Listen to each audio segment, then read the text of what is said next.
Hello, everyone, and welcome to the Spiritual American. My name is Dr. Ann O'Hare, and I'm your host. And today we will be talking about starting small. It's a very important topic, but before we get started, please consider like, sharing, and subscribing. As you know, that helps to get the content out to more and more people on YouTube. And please consider sharing with your friends and family as well. So, with starting small, I think we can look at this in a physical way and also in relationships. And in relationships, I think is where it's challenging. Starting small with physical things. So let's say I want to lose weight or something. Like these are typical things that people are usually trying to achieve. It always starts with one action. Okay, tomorrow I'm going to eat this, or I have to go shopping for this, or tomorrow I'm going to exercise, whatever. I'm creating a plan for action, physical action, and I have to start one day at a time, right? I have to start one meal at a time, one exercise session at a time. But I find that with relationships, a lot of times, let's say I'm trying to change a personality trait of mine in relationships. So, for instance, let's say I want to stop being angry, or maybe I'd like to stop being jealous or stop feeling like nobody's paying attention to me.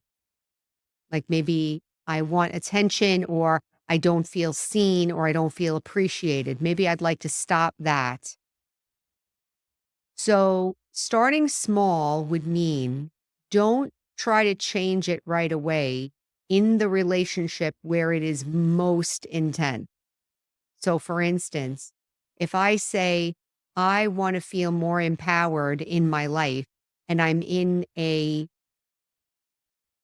let's say I'm in a marriage situation that's not good, or maybe a job that I'm not happy in, and I say, I want to feel more empowered, I want to make changes.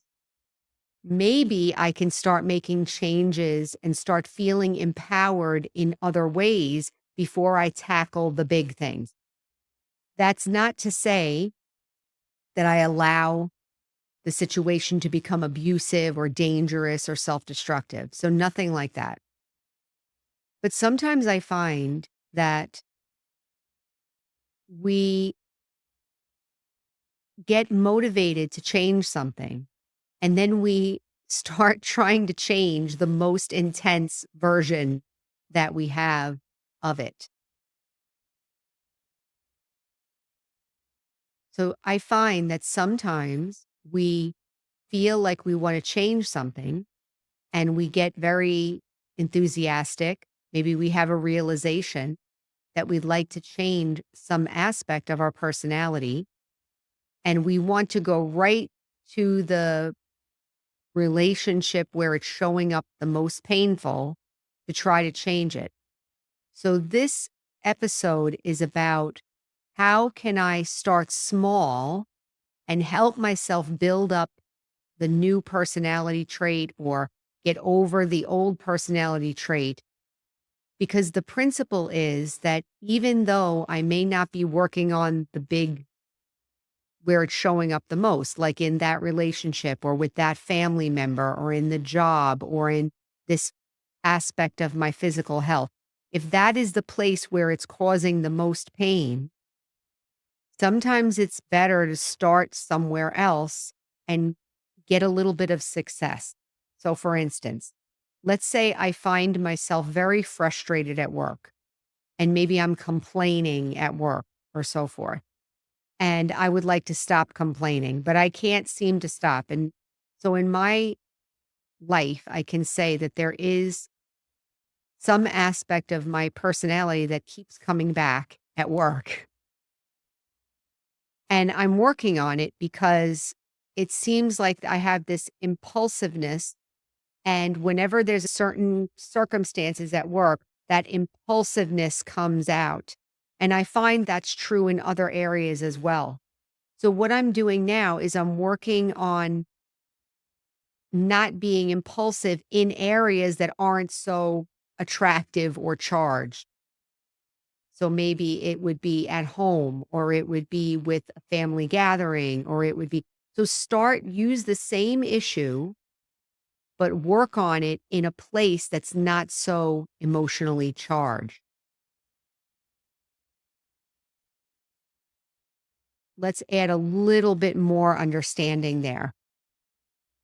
The reason is because wherever I find that I'm showing that personality trait, the personality trait is part of a worldview or part of a perception, a reaction mechanism that's in me all the time. And maybe if I'm honest or I can take a look and see, is that personality trait showing up in other places? So maybe find a place that's benign. Another example would be, let's say you want to find more time for yourself, or you want to start setting boundaries in your life. And let's say you have family relationships that are very closely connected and maybe not in a healthy way. So the family things may not be so easy to set those boundaries right away, but maybe you can work on it at the level of friend. So in my experience, I was able to do that actually, remove some friends, or if they were acquaintances, maybe begin to let them go so that I could have more energy for myself. It was also a very good way for me to practice things to say in order to set boundaries. For instance, something happened in class the other day. One of the students asked, what should she do with her friends? Because she started practicing meditation and started changing. Like her personality started to change and her priorities began to change a little bit. And so her friends were making fun of her and she didn't know what to do. So I told her, somebody else in the class recommended saying something like, that's hurting my feelings or something like that.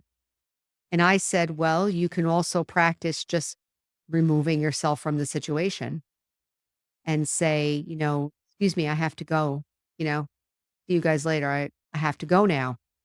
So there's a way to deal with that. So that what I'm talking about now is boundaries. So in that case, she was able to have an idea of what to say in terms of boundaries. So when I'm working on myself, so in that case, she was noticing that she was changing and she was getting some reaction from other people. But maybe I'm trying to actually change something. Maybe I have a very painful relationship with my sibling or my parent or my spouse, and it's very entrenched and maybe very emotional and maybe too emotional to face completely. Maybe I'm a little confused about it, or maybe I feel a little guilty. Maybe I feel a little fearful, or I don't want to hurt them, or I'm basically not very clear, but I know that I want the pain to stop of whatever is not working, but I'm not totally clear.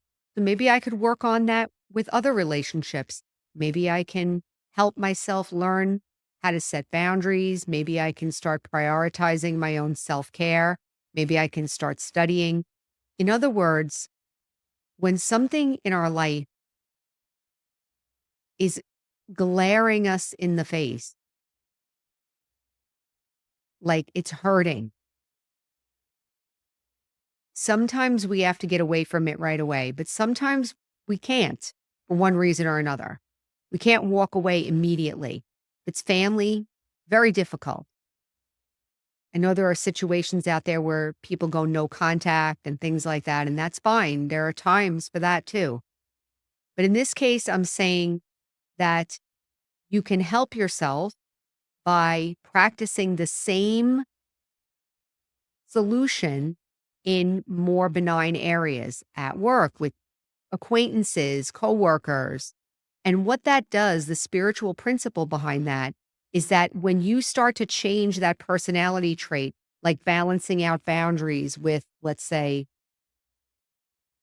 over talking or maybe gossiping or feeling bad about a relationship. Maybe I'd rather set boundaries. Maybe rather be quiet. So if I can practice those skills, using the power of silence, using boundaries. Maybe I can practice. Then I can go back when I feel stronger and bring that into the higher charge situations. I will say that once we start practicing this, our self respect gets greater. We're able to think more clearly. And maybe we'll also be able to discern more what's going on in those higher charged situations. I can say for me that that was the case. Whenever there was a really highly charged situation, whether it was family or at work or wherever, I felt confused a lot of times and scared, and I wasn't sure what to do about it. I continued my practice, my meditation practice, my study, everything that I was doing on a day to day basis. You could also call that starting small. Like I am practicing and putting a drop after drop of attention on myself with the intention of harmonizing relationships, transforming those personality traits little by little. And in my experience, they do begin to change. As we get stronger, we can confront those big emotional items or situation. So that's the principle. I hope that made sense. Sometimes we need extra support. So I would say definitely get support from friends or from other people that are going through the same situation. Also, I would say be courageous and try and do whatever you have to do to take care of yourself while you're learning. And this is the other reason to start small. If I have a big emotionally charged situation and I go immediately into the emotionally charged situation, do I have enough power to handle it? Do I have enough self respect? Do I have enough skill? Do I have enough understanding of my own needs and my own abilities to manage this? Or is it going to maybe cause some more pain, or are the other people going to take advantage like this student was saying that her friends were kind of making fun of her? So there could be that can happen. So in those cases, I would say it's more important to take care of yourself and start small, start slow, start in areas of your life where it's not as emotionally charged and build up your power little by little. And I can share my experiences that I have been able to transform all of those big emotional items. They don't go away right away, but as I get stronger and I'm able to see them more clearly and I'm taking care of myself, it begins to balance itself out. And what happens as the result? I'm taking care of myself and the situation is changing. Eventually, it comes to some kind of agreement where the situation now feels natural for me and I'm taking care of myself. And that's kind of what we want. We want to be able to feel natural and open and self-express in every area of our life. So we'll do a moment of reflection. So take a moment and just look, is there some area of your life that is highly emotionally charged and that you would like to maybe transform. And as you're looking, see if there you can identify what is the quality that you would need or one of them in order to make a difference in that area. Is it self-care? Is it boundaries? Is it maybe you need to be away from that person or maybe you need to stop doing a behavior? What is it that you need to help transform that situation? It may not transform it completely, but just identify one thing that you can see would change it. And now take a look. Is there anywhere else in your life where you have the same issue, but it's less? It's not as important. Can I practice with a friend? Can I practice with the coworkers? See if you can practice in other areas. So I'll leave it there. I hope that gave you something to think about. I hope it made sense. And I can say that it has definitely made a difference in my life. And the principle, another piece of the principle is that when you make one change to yourself, it changes the whole system. So it doesn't matter if you're starting with the big one, you're still giving yourself the solution. If you're doing it in small areas, you're building up the power that you need. So you are becoming the solution. So I will leave it there. Remember, our slogan is heal, empower, and serve. And until next time, take care.